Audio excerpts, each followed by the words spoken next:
Hello, there we go. Friends, can we ask that we gather back at our tables, please?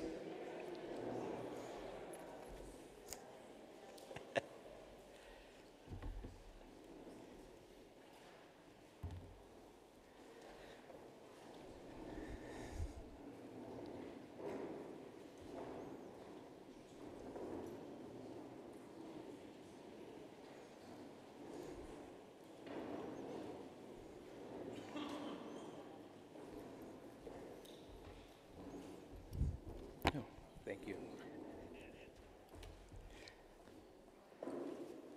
Amigos, gracias. I am so enjoying the diversity in this room, culturally, in language.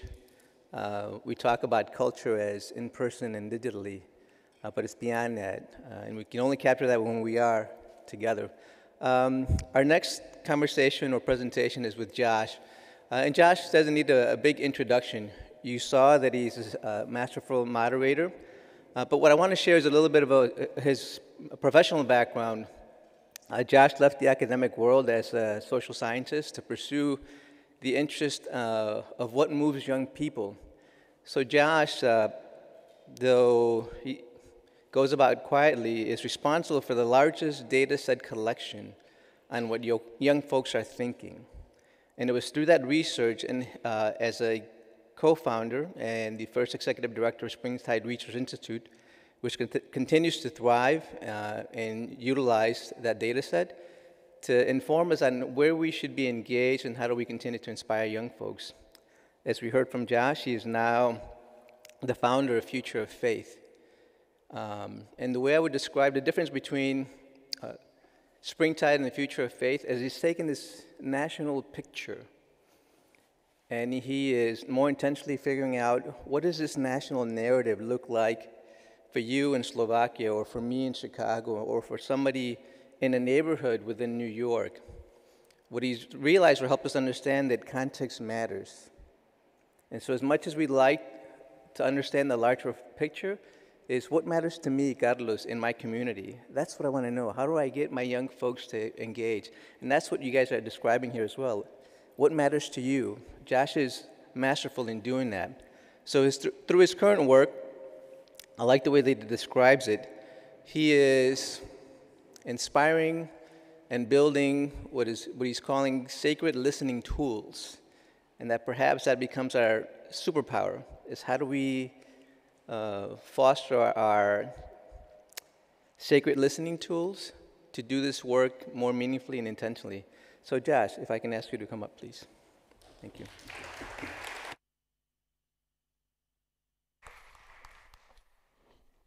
Thank you so much for that, Carlos. That was a very lovely introduction.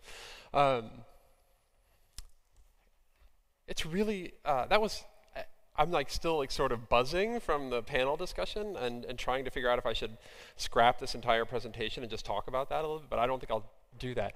I know that I'm the thing standing between you and lunch, so we're gonna keep this on time. I'm gonna talk for a few hours, and then, no, I'm kidding. We're gonna do a little bit of a presentation here, and then we're going to have some time for Q&A at that point.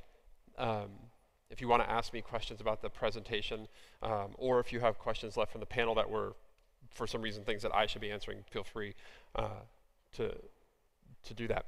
As Carlos mentioned, I'm a sociologist by training, and much of my work has been in the United States. And so I'm not going to try and capture from a data perspective what is going on in Europe for you all today. But what it means for me to be a sociologist is to help us think through some very particular things from a different perspective. And so that's what I'll be trying to offer you this afternoon or this morning as we think through youth and digital culture.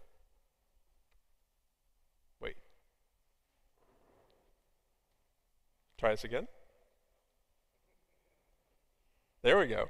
And we're gonna piggyback right on Monsignor Lucio's talk yesterday about this is we're not gonna make this dichotomy about whether or not the digital world is a tool or a culture, but rather to suggest that this is more than a tool. That of course there are tools, there are digital tools that we will and do all use. in the course of our work, but that there are also, we should be thinking about engagement strategies as culture. We're going to do this in 3 parts, okay? We're going to have one part about why the stories that we tell ourselves matter, and then we're going to have a second part about what this means for like some shifts that we should be thinking about in terms of how we think about young people. And then on the third part of this, we'll move into why digital missionaries, digital culture, the digital world offers us, I think, a really important pathway forward. All right. So first part, the stories that we tell ourselves. I think that the stories that we tell ourselves about the world really, really matter. And not, when I say stories, I don't mean that like the fictions that we make up. When I say stories and when social scientists talk about stories, what we mean is like, how do we make sense of the world? We see, 3, 4, 5 data points. Sometimes it's an experience that I might have had in my own life. Maybe another one is of an article that we read. Maybe something else is something we saw online. We start putting these things together and we stitch them into a worldview, right? And that these stories, these matter because they inform the kinds of actions that we ultimately end up taking. And so it's really critical that we get these stories right. When I was in graduate school at Vanderbilt University in Tennessee, the location becomes important here, as you'll see. My cohort mate, our cohorts were small at Vanderbilt. There were just 4 of us in each class. And so her name's Shoma, and she was going to get married, as people in their 20s in graduate school often do. And she invited her entire cohort and others from our program to come to her wedding, which is a lovely thing for her to do, except that her wedding was in Calcutta because she's Indian. And we were poor graduate students. And so I think she was just being polite. She's like, this is a nice thing to do. I'm going to invite you to my wedding. There's no way you're flying halfway around the world to come to my Indian wedding. And my wife and I looked at each other and were like, we are definitely flying halfway around the world to go to Shoma's Indian wedding. Because when else? Right? Like, when else am I going to get to go to this Indian wedding, or to any Indian wedding? I didn't know if that opportunity would ever present itself again. And so we told Shoma, we said, Shoma, we're going to come to your wedding. She said, no, you're not. And I said, yes, we definitely are. And she said, no, you're not. And she said, you don't have any money. And I said, we don't care. It's like, we'll put it on credit cards. We'll go into debt for this. Like, we're coming. And she finally, like, it dawned on her, like, oh my goodness, you're going to come. And then the other 2 people in my cohort decided that they were going to come too. And so we were just going to move as like a little pack of white wedding crashers into Calcutta and like hang out with Shoma and her family, the most important week of her life. And I think, as she started to regret her decision, potentially, I also brought my mother and her husband with me, which was amazing. She says, okay, well, you have to take my driver for the week while you're in town. You have to use my driver, Panaki, my family's driver. And I was like, Shoma, we're barely wanted here in the first place. We're definitely not going to commandeer your driver while you are trying to make all these arrangements and things that you have to do for weddings. And then she says to me, well, how will you get around? And then I said to her, don't worry, I grew up in Dallas, Texas. I'll just rent a car. I know how to drive around one city. I'm sure I can drive around this other city. Anybody been to Calcutta? Has anybody been to Dallas? They are nothing like each other. Nothing like each other, right? Dallas is a city of about 8 million people, but it is very spread out. I mean, you can easily, relatively, the signs are clear. The traffic laws for somebody who grew up there are very obvious. Calcutta is a very dense and interconnected city. It is not gridded in any shape or form. The signage is not what I expected growing up. It was hopeless, y'all. We were lost from the moment we got there. We were lost for every second of the first 2 days until I called Shoma and I said, do you think we could have Panaki? Like, is that still an offer that is available to us? Because I was terrible at trying to get us around. And what I had done in that moment is a pretty normal thing. It's actually one of the things that separate humans from other species, from other animals, is that we don't need to know. We do not need to have had personal experience with the new thing in order to understand how to deal with, encounter, navigate the new thing. We are able to use our abilities and our experiences that are similar to the new thing to help us before we even get there. So in other words, like, we don't have to just encounter every new situation as though it's brand new. We encounter it and we reach back into our knowledge base. We go for the thing that is the most available to us. So which memories are the most accessible, which experiences are the most accessible, and which ones are the most certain. Which ones are the most available and which ones are the most certain. And so I was telling myself a story because I had navigated successfully one city that I could navigate this other city. Right? That is a reasonable story to tell us. In fact, it's part of what helps human beings to thrive and have survived for this long. We don't have, like, every dangerous animal and every dangerous situation back when we were, in the plains didn't require like us introducing ourselves with a handshake to the tiger or whoever was trying to maul us. We could just be like, that's danger, and go the other way. But in this case, it served me really poorly because it gave me a false sense of confidence because the new thing was so unlike the old thing. The new thing was so unlike the old thing. There's a really famous quote that is sometimes attributed to an author in the United States named Mark Twain, but he is not the one who said this, but the quote is still really great. It ain't what you don't know that gets you into trouble. It's what you know for sure that just ain't so. Sounds like Mark Twain because Mark Twain's very folksy and there's like 2 ain'ts in this, which is I think why people get to that conclusion. And we tell ourselves stories about young people all the time, based mostly on our previous experiences as young people. So when we want to understand what youth are like today, we go back to what it was like when we were teenagers, and then we make some kind of extrapolation. And a lot of times, if we live in a fairly stable world, it works pretty well. It actually works pretty well. It's not like trying to get from Dallas and then drive around Calcutta. It's like going from driving around Dallas to driving around Kansas City. You're not from the United States. Those are basically the same place. Some of the particulars are different, but the same skills in one will treat you well in the other. I don't think we live in that kind of world anymore. And so what we end up doing a lot of times is telling ourselves stories about young people today based on our experiences when we were young people, except that the world is not the same any longer. The world has changed in a pretty fundamental way. But that's okay. This is not surprising. Adults have been doing this for a very long time. They've been telling themselves stories about young people that are wholly inaccurate and misguided, going all the way back to Aristotle, probably even before that. As long as there have been adults, as long as there have been teenagers and young people, there have been adults telling themselves stories about teenagers and young people that are just not true. I don't know how you are a hermit and have an opinion about the lives of youth, but apparently Peter did. The young people of today think of nothing but themselves. They have no reverence for parents or old age. They are impatient of all restraint. They talk as if they alone knew everything, and what passes for wisdom with us is foolishness for them. You could have done this with Peter the Hermit in the 13th century or with my dad 25 years ago. The Reverend Enos Hitchcock in the 18th century says, the free access which many young people have to romances, novels, and plays, media, essentially, has poisoned the mind and corrupted the morals of many a promising youth. And Enos didn't even have access to YouTube, y'all. Imagine how he would have felt. A little bit later in the 1900s, an editorial in the whole Daily Mail says, we defy anyone who goes about with his eyes open to deny that there is, as never before, an attitude on the part of young folk which is best described as grossly thoughtless, rude, and utterly selfish.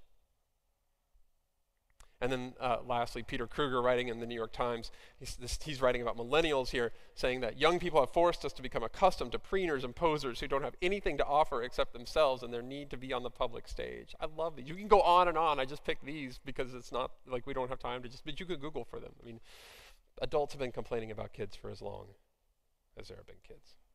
They've been telling themselves a story about young people based in their own experiences, which is simply not true. As a church, though, we also tell ourselves a story, and that story often involves young people. And I think the story that we typically are telling ourselves right now about the world around us, if we work in the church or in religious settings, whether it's in Europe or in the United States, is a story of decline. That we are operating in a world of scarcity because attendance is down, affiliation is down, giving is down. As we heard up here earlier, just to say that you're a Christian online might make people think that they don't even know what that means sometimes. They might think that you're a part of a cult or some sect or something like that. So even public identification is down to the point potentially of being risky. Of course we tell ourselves that story because it's the story that we see right in front of ourselves every single day. I'm going to suggest to you today, though, that there is a different story. But right now, that story about decline sort of colors everything that we do. And it often intersects with the story that we tell ourselves about young people. It's not just that we're in an era of decline, but it's that we are in an era of decline because young people won't go to church like we did. Or even if we were to move ourselves one generation up from young people today, we talk about their parents, saying they won't take their kids to church anymore. Now, these stories are really important. I'm not suggesting that we should talk about them and try and evaluate their accuracy, because I don't think that that's actually all that important. The accuracy of them is not nearly as important as their wholeness. Is attendance down? Sure. Is affiliation down? Absolutely. Is giving down? You bet. Public identification? 100%. All that is true. But I just think that it's not the whole story of what's going on here. And the reason that these stories matter is because they inform the actions that we take. And when we think that that is the whole story, then we begin to take action that try and get people to come to church more, to get them to affiliate more, to get them to publicly profess that they're Christian more, to get parents to drag their kids to church more. But I think that there's a different story that's playing out, that this decline narrative is actually a part of. So I'm not going to refute any of those numbers. I just want to broaden our thinking. And this is what I mean by we think sometimes differently as sociologists about things. So a very easy way to say this, if you don't have much experience with sociology, is that we spend a lot of time trying to see the forest while people have to focus on their trees. You've heard that metaphor before. And they were so focused on their tree they couldn't see the whole forest. Right? Well, our job is to sort of think about the forest. What does it look like? What does it mean? How does it influence you? Because there are things that go on at a forest level that absolutely impact your tree, but your job in here as not sociologists is to be really focused on your tree. You're supposed to know your parish, your church, your religion better than anybody else. My job is to step back a little bit and say, okay, hold on, what's going on generally? Is this a religion issue? Or is there something else happening that connects this in some way? So while that story of decline, like I said, is not untrue, that's a tree story. I think there's a forest story that also matters. And that forest story is trust. In particular, is institutional trust. So this comes from the 2024 Edelman Trust Barometer. Edelman is this research group that studies trust internationally. They're mostly interested in the business community, but they track this across NGOs, business, government, and media. And they're making some claim over here. This is just a screenshot that I pulled from the newest report. They're making a claim here about developing countries leading on trust. Don't get carried away with that. You can go and read it if you want. What I want you to see here is this is a composite score of how trusting each of these individual countries are that they surveyed. What sort of general conclusion might one come to about Europe?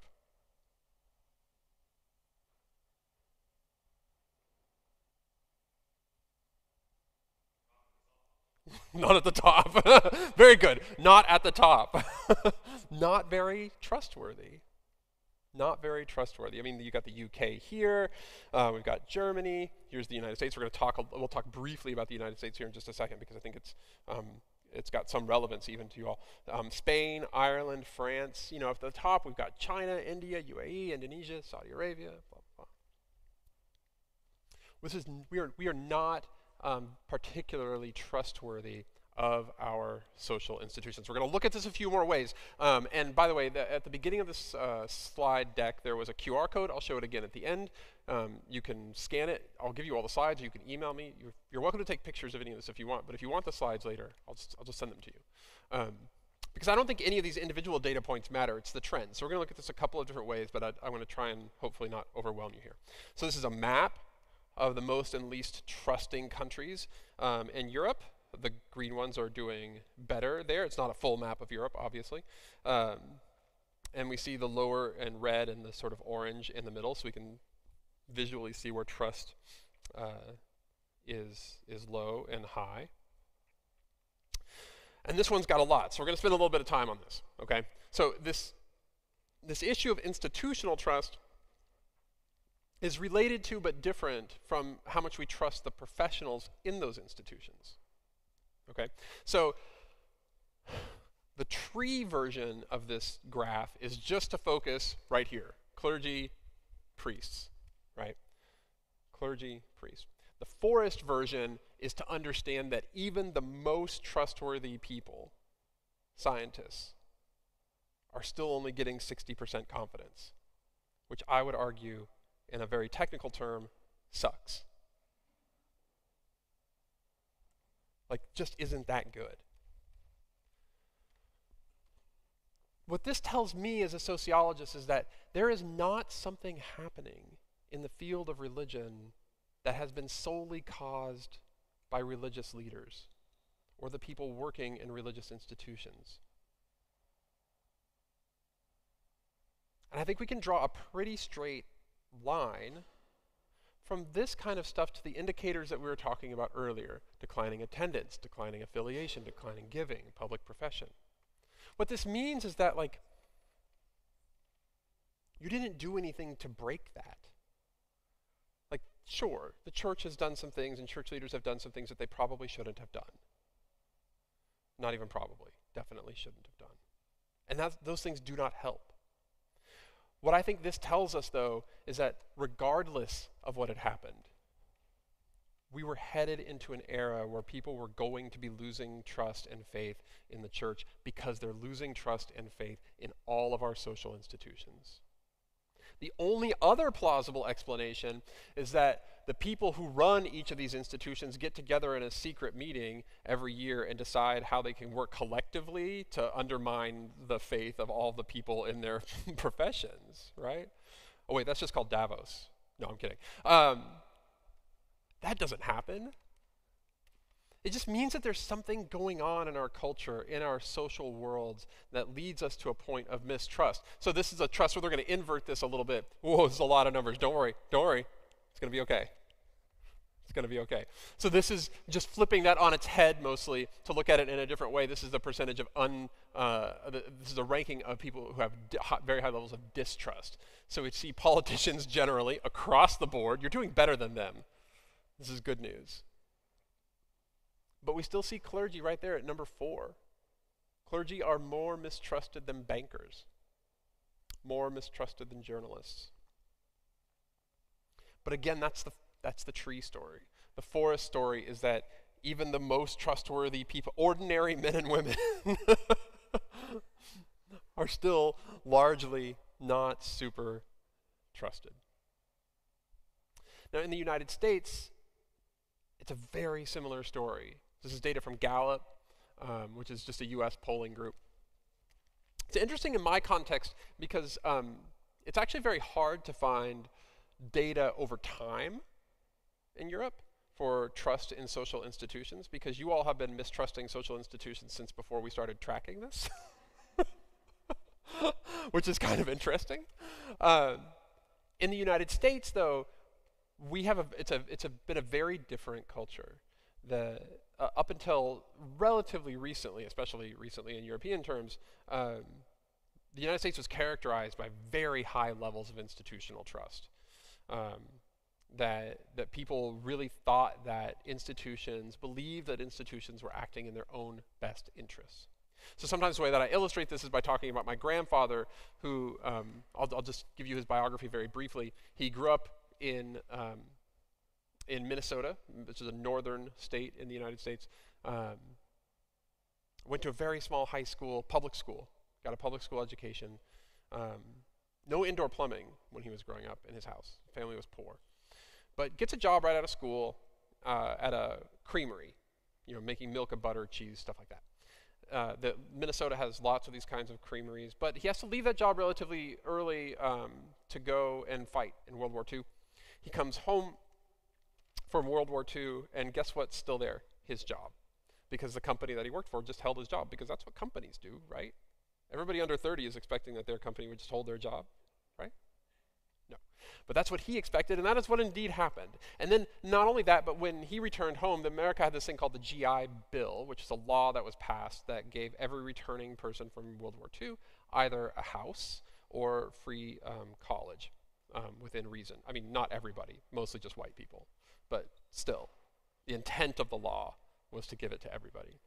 So he buys a house with indoor plumbing and gets his job back. So he's already, because of these amazing institutions, he's helped defeat Nazis, right? He's gotten a great public school education. He's got a job and a house, all in the course of like 20 years. And then he works at that job for so long that he retires with a gold watch. As a retirement gift, is anybody expecting a gold watch after 35 years of working at the same place? And let's talk about the fact that he even retires because he has Social Security. That is a thing that has never happened before in the history of the world. It's a relatively modern thing. Institutionally funded pension programs and government-supported retirement.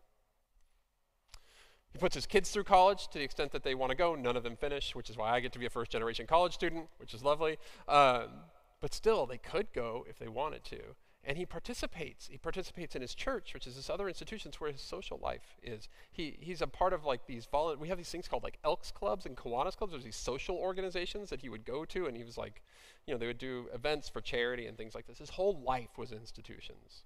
He would not understand this world. He wouldn't. I imagine that many of your parents and grandparents wouldn't understand a world where people don't participate in institutions the same way. That it is just a fundamentally different orientation to the world. And I think it's one of the things that we have to get through our heads if we want to be telling ourselves the right story that leads to the right actions. Because what this tells us, what these data tell us, is that we're not going to do anything, at least not in the ways that we've been doing it, that is going to get this trust back at an institutional level. I'm going to let that sit there for just a second. If we're experiencing something as an entire society that we didn't individually cause, we probably can't individually fix it. Instead, it is simply the environment that we're operating in, and I think it requires us then to operate differently to be effective. It requires us to operate differently in order to be effective. Mark Malloch Brown put it this way, sums up all this research and says, the global trust recession is in full swing. To rebuild faith in our institutions, we cannot simply tell people to have faith in them. We cannot simply tell people to have faith in them. All right, so that's part one. Part one is this notion that the stories that we tell ourselves really, really matter because they inform our actions. And if we're telling ourselves a story solely about our tree of decline, then we're going to spend a lot of time and energy and effort and resources trying to fix that tree. But really what's going on is that we're in a forest story about low institutional trust. And if we understand that story, and that story informs our actions, well, then we can spend our time and our energy and our effort and our resources trying to understand what it means to operate in a low trust environment. How can we be effective in a low trust environment? I think particularly with young people, there are 4 things that we can do that are driven by the data that help us to understand these sort of like new modes for engagement, and we'll see in part 3 why I think that this gets me so excited about the digital world. One of those graphs that I showed you earlier about trust, trends in trust and being low came from Edelman, as I mentioned. Well, they do this trust barometer study every single year. And they have recognized this trend for over a decade. And so this one comes from 2005. In 2005, their headline, their big takeaway from their trust study back then was trust is moving from institutions to peers. 20 years ago, they noticed this trend. That people no longer trust traditional authorities and the institutional representatives that they have, or, of those institutions. Like when I was a professor, nobody trusted, my students didn't trust me just because I was a professor, which I found very disheartening, but nevertheless. Instead, it started moving to these relationship-based things. In some ways facilitated or at least augmented by the ability to connect with peers or people that we think of as peers via social media. The ability to be interactive in a digital world with people who are like you shifted the nature of what we think of as authority. And of course, in the last 20 years, this has only become more pronounced. In a world of misinformation and disinformation where nobody knows what's real online, it pushes even more people to this idea that, well, I guess the only people that I can really trust are people that I know. Whether I've followed them for a long time on social media, that is a way of knowing someone, or if I know them in real life as well, I can trust them. But I'm not going to trust somebody just because they have a title that corresponds to an institution. We've got loads and loads of data about young people in that regard. That expertise matters in terms of the relationships that young people want and look for with somebody who has like a mentor relationship or an adult relationship with them, but that is not enough. Expertise alone is not going to carry the day. Now, this is a problem, I think, for a lot of our traditional ways of engaging young people in the world generally, but in the church in particular, because most of our models for engaging young people have relied on of this notion that we operate in a world of high trust. So my dad is Catholic. He grew up Catholic school, Catholic neighborhood, going to mass every Sunday. Like the nuns that taught him in the class were the same ones that he would see. He couldn't get away with anything. And when I asked my dad once, I said, who could get you to change? Like when you were growing up, like who did you listen to? What adults did you respect? If you were acting in a way you shouldn't, who could get you to change? And he said, well, the priest. If the priest said to do something or stop doing it, I would give my best effort to follow what the priest said. And I said to him, I don't remember you talking about a priest who was really influential. And he said, no, not a priest. The priest. Like it didn't matter to him who the priest was or if he even knew the priest's name. It just mattered that it was the person who held that position with that title. Make sense? So when I said this to my class the last time that I taught sociology of religion, they laughed out loud. I don't mean they typed LOL. I mean they actually literally in the classroom laughed out loud at the idea that anybody would listen to, and they said this back to me, which I tried not to take personally. They're like, we wouldn't listen to somebody just because they have a title. And I was like, I'm right here, y'all. I'm right here. They found, it was like unfathomable to them that my dad, we're talking, it's a couple of generations. We're not talking like forever and ever and ever ago. This is a shift that has taken place, at least in the United States, in a relatively short period of time. But we haven't always kept up as a church. We still use what I would call high trust tools that rely on an assumption of institutional trust in the culture at large. So what are those kinds of things? Well, look, in a world that trusts institutions, my grandfather's world or my dad's world, maybe the world of many of your parents or grandparents, you want to do then things that will connect you with that institution to give you more credibility. Here's how long we've been here. Here's my title. Here's how many people come to this building on a weekly basis. We're the biggest, we're the longest, we're the best. McDonald's used to have a slogan when I was growing up that told you the number of, I don't know why this would matter, but apparently it did to people in the 80s. It said like 10 billion served. So you would see the golden arches from McDonald's and the little slogan would be, over a billion served or whatever it would, Some of you look confused right now and I understand why. Like, who cares? I don't care if you serve 7 people or 7 billion people. I wonder if the food's any good. But back then, that was a sign of credibility. How much more closely can you align yourself with the institution? What is the shortest line you can draw between the interaction that I'm having with you right now and me to the institution that we know you trust? I want to be as closely associated with that as possible so that I can have as much influence as I possibly can in your life. Those are high trust tools. And we can think of a number of ways that those manifest themselves in the real world, from the clothes that we wear to the titles that we make people use when they talk to us or that we sign our correspondence with, that we refer to ourselves with, all the way to the kinds of positions and the places where we want to work. Those don't work anymore. And it's not that and the difficult part about this is not that they don't work anymore at all. They just don't work anymore as well. It would actually be easier, I think, in some ways, if this had completely fallen off of a cliff and that they didn't work at all. We would, I think, much more quickly come to the realization that we needed to change our approach. But they do keep working. It's just that we have to work harder than ever to achieve less results. Because these high trust tools don't work in a low trust world. Now, sometimes on LinkedIn, I get I'll post these things because I realize that I can get a little bit too carried away with the data. So I try and draw it out as simply as I can.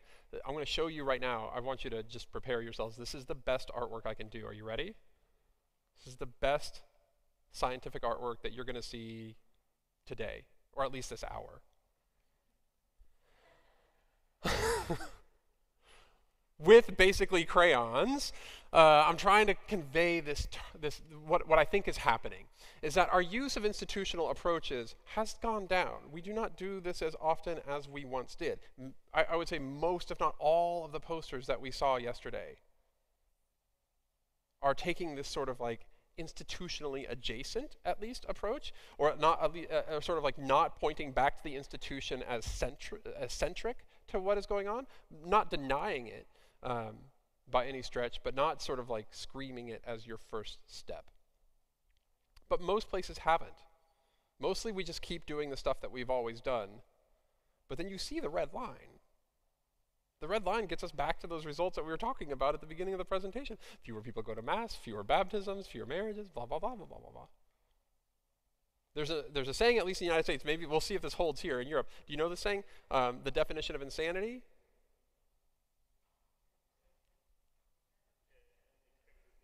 Doing the same thing over and over again and expecting different results.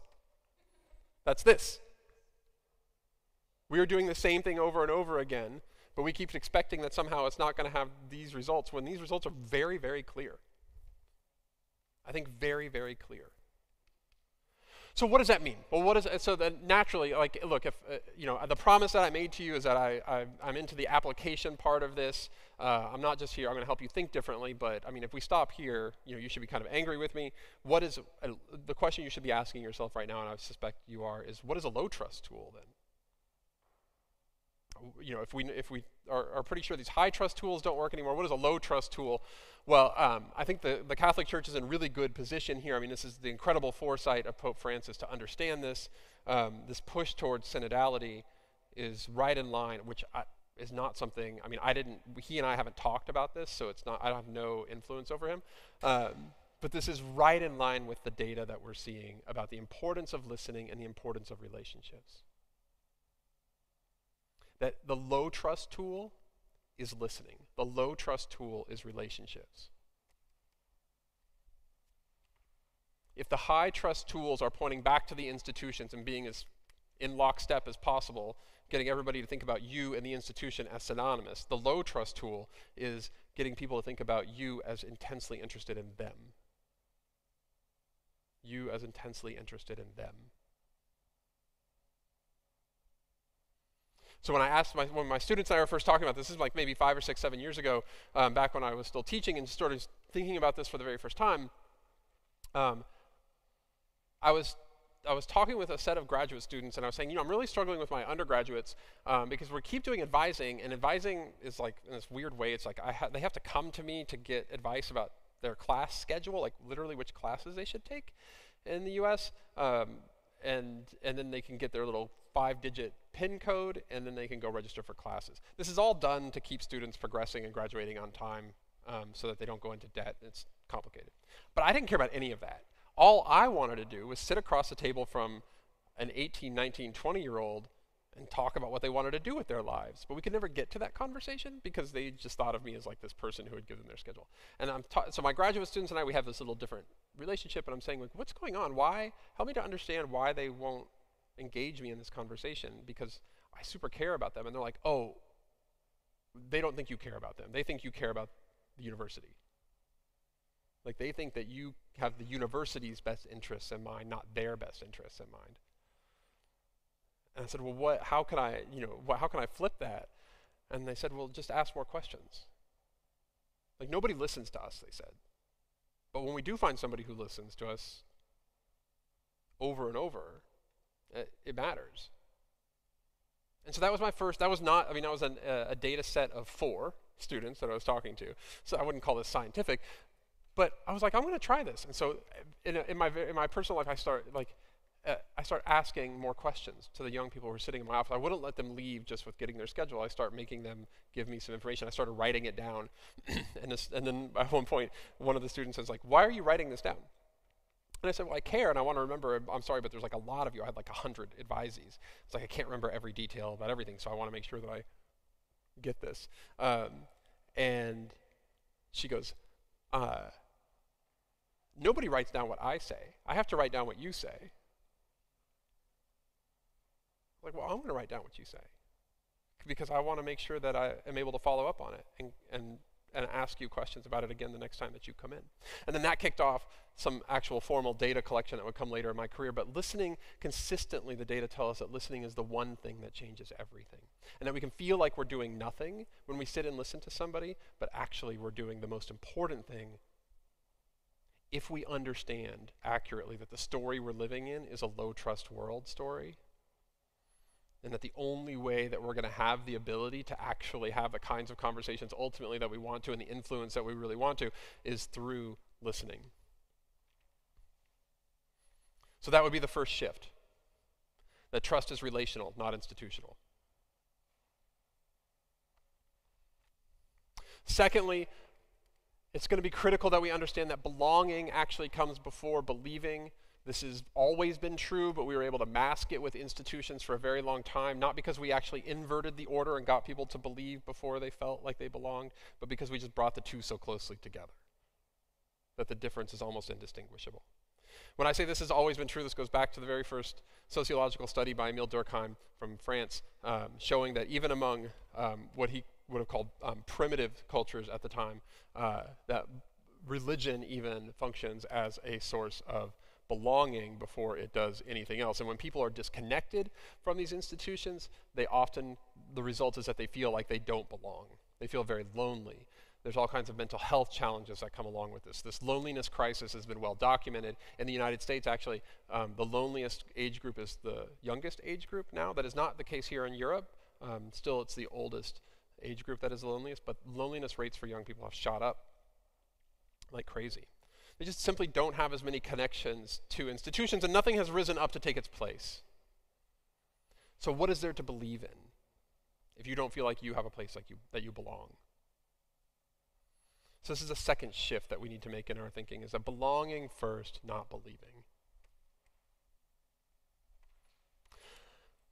There's a third thing that happens I think is really fascinating when you talk to young people, which is very different than the past. Did anybody ever, this is the immersive or interactive Van Gogh exhibit. Did anybody see this? It's like they would take these Van Gogh paintings. I was on tour in the US. They would take these Van Gogh paintings and they would project them across like a room this size. And so you were looking at water lilies or Starry Night or something, but you were in the painting. You weren't just looking at it on a canvas. And to some extent you could even come up, I won't do this, I promise, AV people. You could touch the screen and interact with it, and that way it would move and change. And I thought, like, how cool is this? You know, most museums have, when you go up to the painting, they have that little plaque next to it, and what does it tell you on the plaque? Like, who did it, and what's the medium, and what year that it was in? I think this is maybe the dumbest way to do a museum, when we all carry all that information, right? You can learn more about a painting from your phone than any plaque could possibly tell you. What we like the only appropriate thing I think to put next to Starry Night would be like another poem, or like the words that I overheard this one kid saying, like, I'm never going to look at the stars the same again. Like, that's the only relevant thing that matters when you look at Starry Night, when you can find out everything academically that you want in a split second, because our world is different than the world where museums started, where the plaques mattered. When you ask young people, look, I'm going to tell you that they're not correct, but when you ask them if they know everything that they need to know about God or faith or whatever, they tell you that they do, or that they're not interested necessarily in knowing more. And I think that they're correct about their desire to not necessarily be interested in knowing more, but they're incorrect maybe that they know enough, I could argue. But they're not telling us in any way, shape, or form, either on surveys, in interviews, or through their own behaviors, that they want to know more. But when we ask them about their experiences with the divine, when we ask them, when was the last time you experienced unconditional love, or somebody extended grace to you? When was the last time that you forgave somebody or got forgiven? The experience of religion is in very, very short supply. And this is what they crave.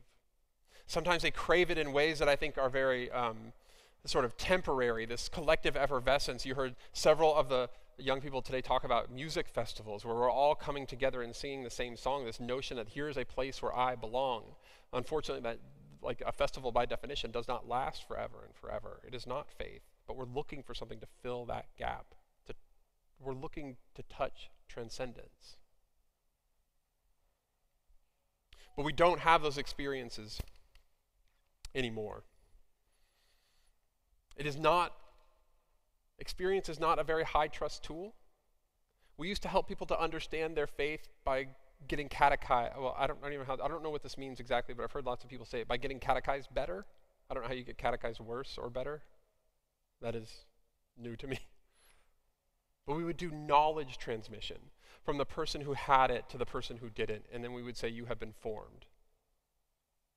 We didn't do experience transmission or creation as a part of formation, because we didn't need to. It was a high trust world, and what we sort of experience as credible in the high trust world is the person with the title telling you that this is what you needed, and you trust that person, the institution they represent, and so therefore, boom, boom, boom, we can do the math on that. We don't live in that world anymore. Those things are not useless by any stretch, but they're not going to move the needle. So the third shift, experiences, not knowledge.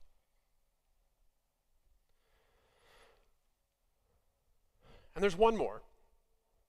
There's one more shift that I think that this calls us for, which is to understand this thing that I keep coming back to, this idea of the rise of the micro-narrative. So are y'all familiar with, you've probably heard about postmodernism as the death of the meta-narrative. This is Francois Lyotard's famous claim that he says that in the postmodern world that many would argue that we occupy right now, it'll be very fractured. There will be no single source of knowledge.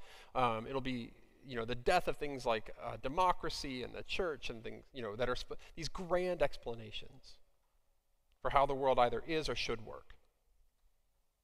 That's what this fractured postmodern world will look like. But the more I talk to young people, the more I think that's not what's happening at all. It could sound like that. I understand why somebody could come to that conclusion, that we're sort of rejecting the notion of authority, but that's not actually what I see. It's not rejecting the notion of authority, it's rejecting the locus of that authority. That what I see young people actually trying to do here, is to construct a life that makes sense to them. That they have all of these things that they have to reconcile, and they're trying to make them all fit into a box that doesn't always act with fidelity. So how do we get everything from recreation to relationships to religion to retail to all line up in a way that is consistent, or that at least feels like I can act with authenticity in those situations. Like I've had students, sit in my office and try and think about, like should I take this job that makes less money but fulfills some sort of a mission in the world, or take this other job that makes more money so I can give more back to my family to help support them, but is working for like a pharmaceutical company or something. How do I square that with also my religious beliefs of what I think is moral and ethical in the world? It is a centering of the individual as opposed to the institution. That is for sure. But I don't think it means that we're giving up on the idea of authority, or that people outside of myself don't matter. It's that we're trying to get to act with consistency. And how do we construct these things from multiple inputs? Not the death of the meta-narrative, but the rise of the micro-narrative, the deeply, deeply personal. What does it mean for me to be, to show up with authenticity to my whole diverse set of friends online or in person, and also participate in this campus ministry with this religious group maybe that isn't fully accepting of all of my friends and their identities? Can I do that? Can I do that faithfully? And show up in both of those places with, as we heard, the most important thing for young people is authenticity? Because I'm not just going to take the answer that some authority gives me. I'm going to have to figure this out for myself. That's what we've seen in this low trust world. So how do I craft a micro narrative that matters? We've got just a few more minutes here. I want to move into this last part. So what does all this mean? How do we wrap this up into the promise of digital missionaries in a low trust world? And we put all this stuff together. We just learned about 4 shifts, and you heard all this stuff about trust and the different stories that we tell inform actions, blah, blah, blah. But we're here at a digital youth formation conference. And as we started looking around, I think there are a couple of things here that this helps us to sort of where the rubber meets the road. First, you heard Lucio talk about it yesterday, this idea of digital dualism. If the church, and mostly church leaders, haven't understood this by now, I think it's worth showing on at least a slide. This is over. People no longer compartmentalize their lives into online lives and offline lives. In fact, this one young person came up to me after a conference once when I was explaining this, and she said, "You know how you talk about IRL? We know what this term means, in real life. That I would take a picture like at a conference and I would post it on, Instagram or something, and I would say, look, it's me and my friend IRL." And she's like, "There is no it's all real to us. There's no the digital life is not unreal." She's like, "It's just all in my life. This is all just the same. We move back and forth between in-person, face-to-face encounters." But she's like, she goes on and she says, it's also not to say that our in-person encounters are not digitally mediated. She's like, I will sit at dinner with my friends and text other people and them while we're at the same table. This is a new sort of way of operating. She's like, we can involve more people in the conversation than just who we're with. My son texts with his friend in the back seat of our car while I'm driving them places. This is just to keep me from hearing things, I understand. But this is not so weird. Right? These things are seamless. It doesn't mean that one is less important than the other. As we heard from the panelists today, the face-to-face interactions are very, very important. But we should stop thinking about this idea that we're creating some things over here for the online world and then we're creating some things over here for the in-person world. These things are the same. When we think about, though, why this idea that we treat the digital world as its own culture, or growing up in this world where digital is a part of your life as its own culture, I think there are 3 theorists that matter. We'll go through these briefly, but this is mostly just to give you if you're interested in this, come back to it. If you're interested in this, come back to it. We're not going to go on a treatise here. Marshall McLuhan is a communication scholar. He talks about cool mediums and hot mediums. And the church has always been really good at adopting new technologies, mostly, though, as adopting hot mediums. And what Marshall McLuhan says here is that hot mediums are the ones that are robust and full. The ones where authority comes from a central source and they create these sort of cultural lives. So we're thinking about radio, right? Newspaper, television. Single source, broadcasting out. But that's not a culture. At best, maybe it's a community. But that's not a culture, because for us as social scientists, we understand that culture has to be something that is interactive and co-constructive. And McLuhan says that this new digital world is a cool medium that requires the people who are engaging with it to take part in building it. And that fundamentally changes the nature of it. So when we get back to this idea that the internet is not just a tool, this is what we mean. That things like radio, newspaper, television, those may have been tools. But the internet is a culture. The digital world is a culture. Manuel Castells is a sociologist. He talks about this as a networked society. That is to say that our culture itself is created by a network of people operating inside of it, and it can change then all the time by the people who are in it, that no longer are we just beholden to central authoritative figures to build and tell us what that culture should look like, but that there's now power is much more distributive. And if we take that down one more level, Clifford Geertz, the anthropologist, tells us that not only is our culture constructed that way, we ourselves as individuals now are increasingly thinking of ourselves in that way too. He calls us a networked individual. That is that I think I know who I am, but who I am both helps to shape who other people are in a much broader way than ever before, and I am subject to the influence of people who live millions of miles away, metaphorically. Thousands and thousands in real life.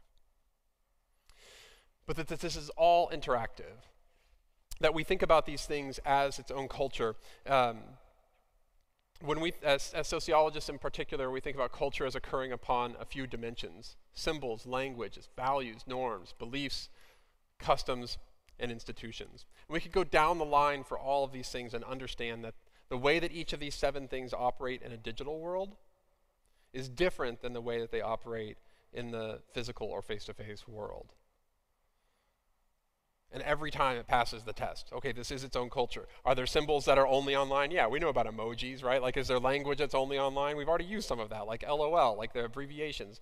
My son communicates with his friends, and at first I had this thing, I was like, I'm going to check your phone to make sure that you're not doing anything that you shouldn't be doing. And then I did, and I couldn't understand anything that he had said. I had no idea what they're talking about, and so we had to start going through it together. And he could be lying to me. I mean, I genuinely don't know. It's a whole different language, and so on and so forth down the list. It is and does operate as its own world, and if we're going to be conversant with it and impactful in it, we have to understand how that operates. But artifacts. Sorry, excuse me, like our physical objects, like phones. But the most important thing about this being its own culture, I don't care, like, it's not important to me to make the intellectual argument to you that the internet is its own culture and have you walk away and be like, that dude is smart. I don't care about that. But I mean, if you want to say it, I won't stop you. What is important to understand here is that these things have been optimized to operate in a low trust world.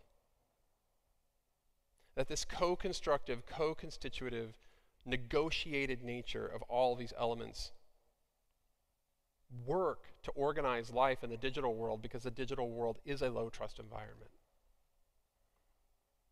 Everything that is gained in the digital world is gained primarily through authenticity, through relationships, right? Through some form of sort of like having engagement or listening to people. When we did this, when I looked around and started studying what it is that non-religious influencers do to gain followers, like the most successful accounts, we see that they have these elements of low trust, relationship-centric, right at the core of what they're doing. They engage deeply with specific contexts. They build trust through authenticity and relatability. They leverage multimedia, foster strong and engaged communities. They utilize collaboration. They measure success through engagement metrics, and they navigate ethical considerations of digital influence in ways that are with their audience's best interests in mind. Almost all of these map right on to this idea of like what works in a low trust world: relationships, listening, authenticity, demonstrating that you have somebody else's best interests in mind. I'm not saying that they're always true. I think we all understand the perils of what it means to be an influencer, that they're not always presenting their full and authentic life. But the closer they get to making you feel that way, the more successful that they are. This culture has arisen in a low trust environment and has been optimized to work well in it when it is engaged as a low trust world. And the big takeaway then being that success in the digital world requires an intentional and strategic approach. People are no longer just showing up online and having success because they stumble into it. This is a very intentional, a very professional approach. And that if the church is going to be effective in this space, they need to take that same intentional and professional approach. I think conferences like this are a big part of getting that work underway. That this is not just a set of good ideas, but this is a set of good ideas executed by well-supported professionals consistently and over time. So here's the story to conclude. It's not a story of decline, I don't think, that we have to keep doing the things that we used to do better in order to get people back. But rather, it's to recognize that we're operating in a low-trust world, and that the only pathway to engaging young people requires a strategic approach that is enculturated. We heard this term yesterday, central to the Catholic approach to missionaries. Is enculturated, centered around relationships, rooted in listening, to accompany people as they discover their purpose, encounter the divine, and find belonging.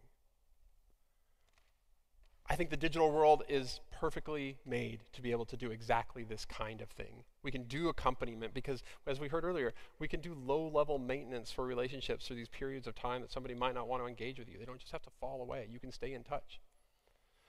We know what it means to be enculturated in the space you all are. We've seen what it looks like to listen online and in person, and so on and so forth. These low-trust tools operate well inside of this low-trust culture. So the things that you are building are actually a big part of, when I say the stories that we tell impact us, are important because they determine the kinds of actions that we take. These things that you are building are the results of telling ourselves the right kinds of stories about the world and the way that it works, even if we sort of stumbled into them maybe.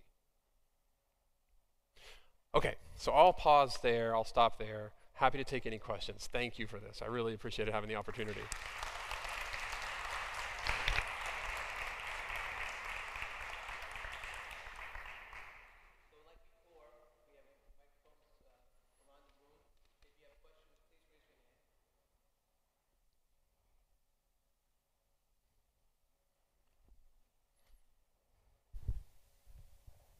All right.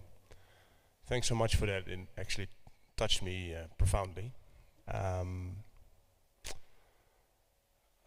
Maybe two questions, but I'll start with one. Okay.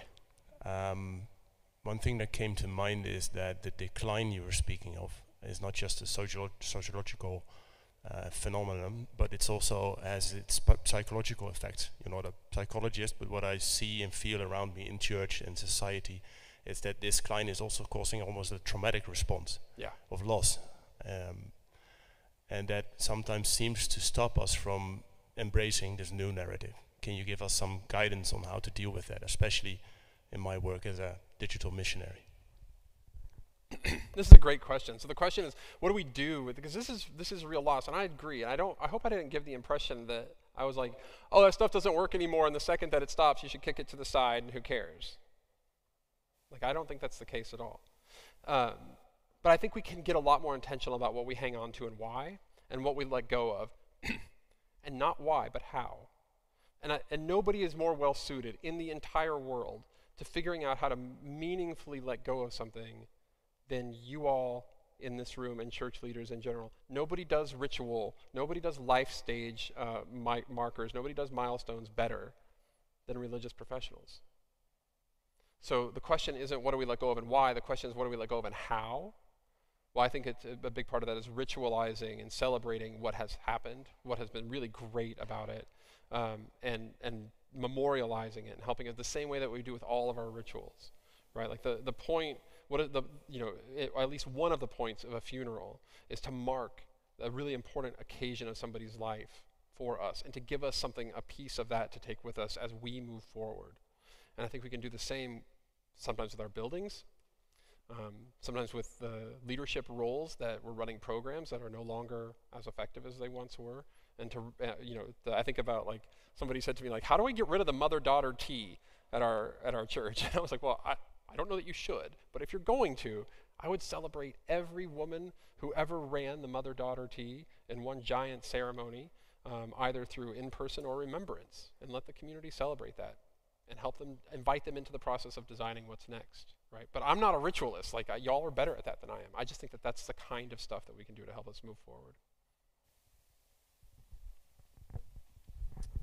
Hi, Joss. Thank you for taking me to the forest. I like forests. I also like data, big data. I'm also a scientist, so for that sense, I'm quite good. You're actually. The most trusted person in this room. But want to ask you to elaborate maybe a bit on what this trust actually defines, because I was thinking, yeah, trust in what? I mean, I don't trust politicians for taking care of my children, but is it authenticity or integrity, or what kind of trust is measured actually? Yeah, it's a really good question. So what is trust actually measuring? This is a difficult thing to operationalize, to put into practice, because it is a little bit slippery. But I would say that because part of this requires that you ask somebody a question and then you do a study to ask those people what they thought you meant when you asked them that question. Does that make sense? Everybody following?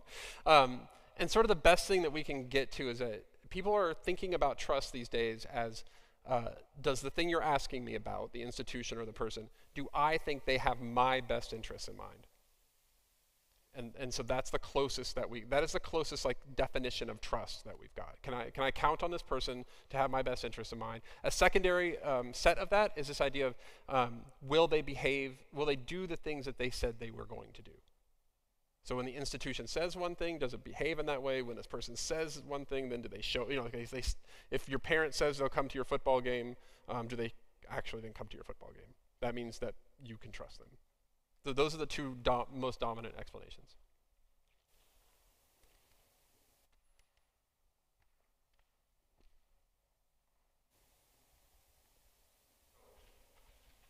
So great presentation, really enjoyed listening to that. So returning a little bit to the panel discussion that we had earlier. So I think a lot of people said that these online environments are quite suited for getting some information about faith, maybe getting some initial contacts with people. But then what's your theory about how we should move people, say, from the online world also to, say, a church? Because I think many of the panelists actually said that they really enjoy the in real life experience. So, of course, as a moderator, I think your role was more to moderate the discussion rather than to give your own views, but I was just looking at your definition here about what we should be doing. So maybe can you share some of your own thoughts about how we sort of can move people from sort of this online world also to this to the offline world?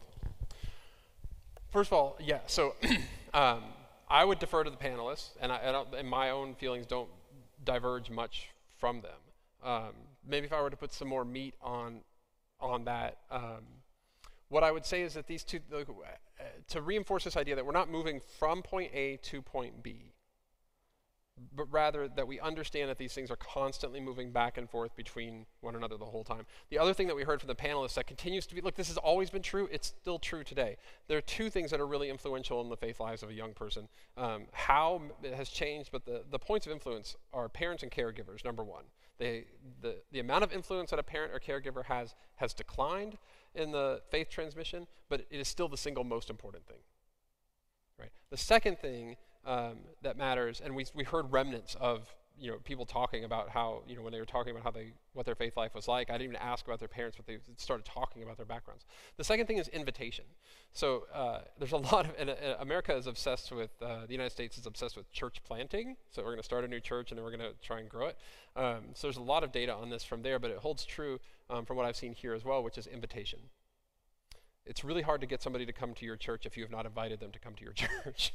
And this feels fairly obvious, but I think it's worth repeating. And then we saw in the panel again today a lot about invitation. Where I think the digital world and the low trust part of this comes in is the amount of time that it would take between. So if you go from like, hi, my name is Josh, would you like to come to church with me? The answer is not only no, but it's go away and not ever.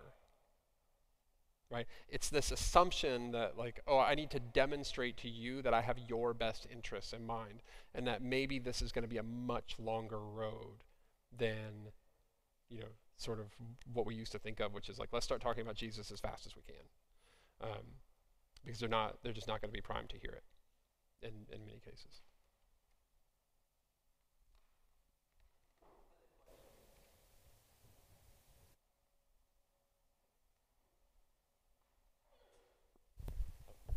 Bless you. I thought you were in pain for a second. That was just a sneeze, though. Let's see. One question I had is, do you also have data on the values that young people appreciate the most? That's one thing. The other thing is something I find a bit of like of tension in my thoughts about is we are clearly seeing that this whole digital virtual world, also from scientific psychological evidence, there are things that are quite harmful. So, for example, that a baby, when he's still a baby, had a lot of screen time can be really damaging, for example, for a baby. Or obviously the whole point of anxiety, addictions, pornography, etc. So my question is how in this world, in this digital world, if you want to call it like that, how to also protect the young people. And so the tension is between accepting this new world and this new culture, and at the same time looking from our own past experience, like, hey, there are certain things here that are actually going to damage you. So how to enter that, and where is the tension? But where is it acceptance, and where is it also like lifting up or protecting, or I don't know if you know what I mean, but Yeah, I think I do. I'll try and we'll see. Yeah. Okay. There's a lot of data about values. The Global Values Survey, the WHO does this kind of stuff. I mean, lots of stuff about values among young people. They very rarely change. People almost always value the same kinds of things that they always have. So tops among the lists for teenagers has always been authenticity. So the only thing that makes me roll my eyes is when people are like, kids today really want you to be authentic. Kids always have wanted you to be authentic. I mean, they have, and in part this is because of their, the way our brains develop. We're not really good at seeing nuance. Well, some of us are not ever good at seeing nuance, but we are physically, cognitively incapable of seeing much nuance until about our early 20s. So teenagers especially tend to be very black and white with things. And so this idea that what authenticity means is, do you act with consistency and do the things that you say you're going to do? That's a very easy one for them to pick up on when you're not acting consistently. So authenticity, truthfulness, honesty, these continue to be the things that top the values list. Now, to this other question, which I think is a really interesting question, is like, how do we think about operating in a digital world when the digital world can be bad for us? I think it's critical to remember that when we talk about the digital culture, the digital culture is not something that only, let me say this, the digital culture is not only something that we're operating in when we pull out our phone.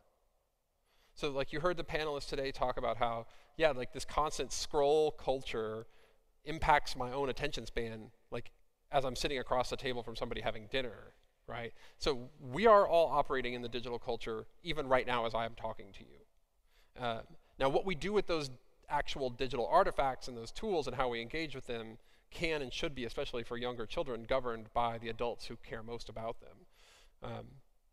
That research is still new, but some of it has been conclusive. Where I think the headlines get us off track is in saying like, social media causes anxiety, don't let your kids on any social media platforms. So the EU has proposed or passed legislation about the earliest age that you can be on social media. Some of the platforms follow this more than others. But that is not to suggest that everything that's going on at social media, for example, is equally harmful. So the most harmful thing that the research seems to show is the like button, the thumbs up or the upvote button. So like, for example, like we'll let my son can be on, he can be on YouTube, but he cannot have a YouTube account because it has a like button. And what the research is demonstrating there is that as soon as you start to externalize your self-worth into something that strangers can articulate for you, incredibly problematic. I mean, it's already difficult enough in regular face-to-face interactions in school. So social media platform, if social media platforms were listening, they would disable the like button for people under the age of, say, 18 or something, not so much keeping them off of, or saying that they're keeping them off of it, which they're not, because everybody's just creating fake accounts anyway. Right. So I don't think it's a question of like throwing these entire things out, but it's a question of being really thoughtful about, okay, what's actually happening here, and how do we engage with them? That is part of why I asked that question to the panel, though, of like, well, what is happening to you as creators? And these are not young kids by any stretch. I mean, these are adults who are sharing with you earlier today about how, this is hard. Like, it's hard to do this work professionally, let alone personally, and see the backlash that you get. You have to be prepared to hear things that people shouldn't say to each other and things like that. So I think as a church, we can bring more support and tools, and you heard them calling for some of that spiritual guidance and other places for those things. We can do the same thing for families. Yeah, so me again, sorry. Second question is about listening. You made a big point out of that. And it made me think of this book recently published by David Brooks called How to Get to Know a Person. And his point is basically that our youth are not capable anymore of getting to know another person somehow. And he basically makes a distinction between what he calls illuminators and diminishers. And he says that few people have the capacity to illuminate another person. And so I was wondering if you maybe can expand a little bit on what listening and also in that framework would mean, also for the church. I love that. That you said illuminators? Oh, that's a lovely term for that. Oh shoot, sorry. I thought I had the QR code up there, but I don't. But so that is exactly what we're working on at Future of Faith, and what we've done is tried to build a framework that is empirically validated, theoretically sound, and in line with church teaching. You know, although it is not a Catholic-specific framework, we just wrote this up for the Journal of Moral Theology about how listening in this way supports the Synod, and what we call it is sacred listening. And I won't go into it because we don't have a super amount of time here, but you can go and see it if you're interested. But we think of sacred listening as it is not just a posture. It is an actual system that we need to get a lot more intentional about, because people not only have lost the interpersonal skills, if they ever had them, to be able to do good listening, but we certainly don't. We've never known how to build entire ministries around listening, for example.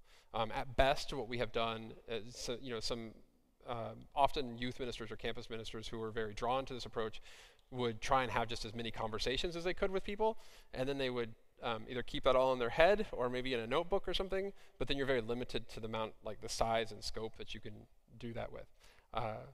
And with very, very little training in how to do it. It's a simple, the model is a very simple posture. It's a imago Dei, recognizing that every interaction that you have is a potential to have an encounter with God in that moment. Even when my 14-year-old is talking to me about Minecraft, I have to remind myself, like, this is God talking to me about Minecraft in some small way, right? It's a little bit of communication theory about alignment. So how do you listen in a way that makes the person that you're listening to feel heard? That requires a lot of empathy, because it's going to vary across cultures. So in some cultures, that means eye contact. It means mirroring back the body language of somebody else. In other cultures, it will mean entirely different things. You have to know something about that person. And then on the sociological side, the third part of the model, asking some consistent questions, tracking that information, and looking for patterns so you know how to follow up. Because ultimately what we're getting to is the follow-up, so that we can follow up. That is me writing down what my students were saying in my office, of me trying to stumble into this years and years ago. But I think we can do that as a church much more systematically. I think we can build entire ministries around listening, but we can't do it if we're just relying on the goodwill and intention of one person to try and hold all of that. We need the same sophistication for these low trust tools as we had for all these high trust things that worked so well 30 and 40, 50 years ago. Good.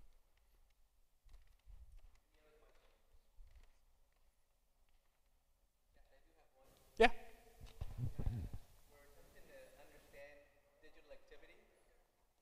Oh, sorry. Thank you. As we attempt to understand this digital environment and to use it for good, do you have a sense of what role this digital environment played in the distrust, in creating this high level of distrust? Well, I mean, so what role does the digital environment have in creating distrust? I mean, it's tons. I mean, it's just like any culture, anything that you can do for good, you can do for bad. I mean, the cultures are not inherently worse or better, they just are. And so the same, that list of things I told you that the best influencers or the most popular, effective influencers are doing, well, that doesn't mean that that's the list of the things that the most altruistic influencers are doing. I mean, that's the list of things that Ronaldo is doing to try and become the most followed person on earth so he can make more money, right? Like, that's also the list that the far-right influencers in my country are doing to try and disrupt elections and democracy. And cast doubt on what's happening. So I think that the same kinds of tools that are available to us to do good are also available for people to do, malicious things with them. Although I don't think that they would describe themselves as necessarily. Not all of them would say that they're doing malicious things. I mean, this is a point of view, and I think it falls on us to try and create a different environment. I mean, you heard in the vision, I think, at the very end of this idea of part of our project should be bringing people together in unity on these platforms. That feels like the role of the church in some way online.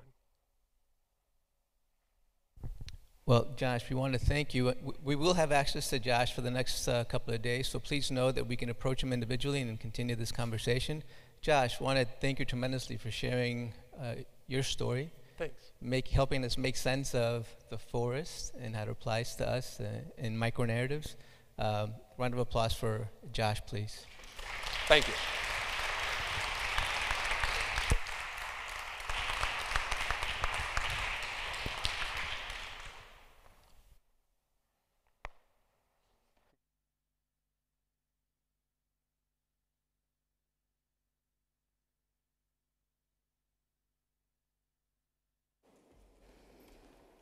Thank you very much, Josh, for the very insightful, I want to say, morning, and now, well, nearly morning. So we had a full morning with you, which is awesome. We are now going to lunch, and after lunch, and if I could ask you to put the lunch break slide on. Thank you. Lunch is now from 12:30 until 1:30, and once I'm done with my announcement, I would please ask you to move to the restaurant quite quickly so that we have enough time for it and can also start the workshops on time. Because directly after the workshops, we'll be going into the city center. I think you all signed up by now and know what you're going to do. Galleries, museums, interreligious walks. We will then meet at 5:45 at the cathedral. So if any of you, for whatever reason, are no longer part of your group at 5:45 or at 5:30, please make sure to be at the cathedral 5:45, because we're going to make a group picture there, and then we're going to attend Mass there with the Archbishop. And afterwards, we'll go for dinner in the city center. A last announcement, I said we will be showing the workshop groups, and of course I forgot to add that slide to today's presentation. So everyone who was in the safeguarding group yesterday with Sylvie, oh, lovely, okay. So everyone who was in safeguarding is now in monitoring evaluation, everyone who was in co-creation is now in safeguarding, and everyone who was in monitoring evaluation is in co-creation and youth participation. Make sense? You recognize your organization? Okay, cool, great. Thank you very much. Enjoy your meals. See you shortly, and we'll have this flip chart up in the foyer. So if you want to add any topics you want to discuss over lunch tomorrow, please add them. Thank you very much.